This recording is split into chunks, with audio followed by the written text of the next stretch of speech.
Welcome to another update of El Bosque Miyawaki project. We are here staring at the beauty of an apple tree donated to us by Ash, one of our team members. We'd like to thank him and also all of you for making it possible to get to this stage of the project. So far we've raised nearly 3,000 euros and every euro counts in getting us closer to fruition here. This tree was actually planted right next to our soil amendment, one of the soil amendments, which is cow manure. It might not sound glorious, but it's pretty special. It's kind of hard to find cow manure, especially aged cow manure like this one. This is very beneficial for the roots when we add it to the soil that we're going to look at in a second. The beauty of it is it's also lab tested, so we have the results. We know just how much nutrition it brings to the plants, and it does a wonderful job at making soil more ready for roots to grow in. Now, furthermore, we have also this very special ingredient called biochar. Biochar is a magical component. It's basically carbon in its purest form that can be sequestered and kept in this format for 1,000 years, basically.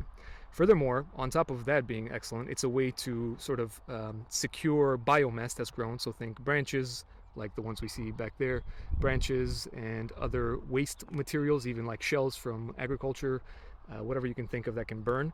It can be burned, and the carbon in it can be sequestered in this format, giving it very special properties that help with growth, plant growth, root growth, and everything. Why is that?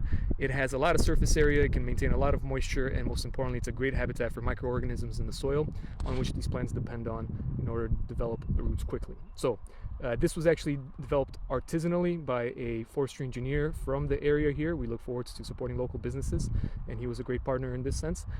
He also activated it using microorganisms. So now it's full of life, ready to go into the ground and start doing work for us.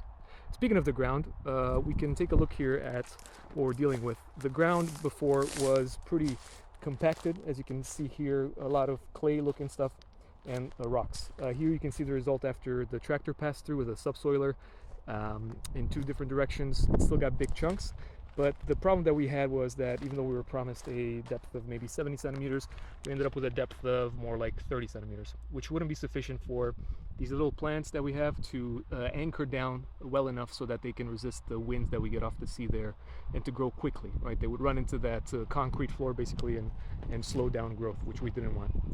So we'll be bringing in an excavator, which comes at an additional cost to dig deeper and get rid of some of these bigger chunks and also mix in the biomass that we have. We plan on putting a bench on the right hand side here and a bench on the left hand side, sort of looking at Mongo, so you have a nice view of it while you're surrounded by beautiful forest, a native forest full of native trees, local trees, and birds and insects that are used to it and accustomed to that environment. That's what we're looking to establish here with a nice view to Mongo. And what you see here, each of these trays are 1 square meter, and this is a simulation. It won't be the final product, but a simulation of a pond that we like to dig in here and add. So there you can see some water that we put in to see just how long it's going to last in terms of evaporation, what sort of, if the birds are happy with it and they start using it, if the insects start coming about, just learning. Basically, this has all been a very important learning opportunity for all of us. So we have a number of different steps. Once we get the soil ready, we'll be able to rototill it, so we'll have to call in a tractor again, an additional cost that we could use your support on, and break this down into fine powder that's mixed in with the good stuff, the soil amendments that I showed you earlier, and be ready for the plants, which I'm happy to report finally were delivered today, and they look in okay shape. We'll get them acquainted to the local environment before we put it in the ground, hopefully soon. Again, thank you very much for your help and support, and every donation counts. If you can spread the word as well, and if you find that biodiversity is important to you, please don't hesitate to make contributions, be it financially or simply through sharing the word. We greatly appreciate your support. This couldn't be done without you, and we look forward to your questions and or your visit.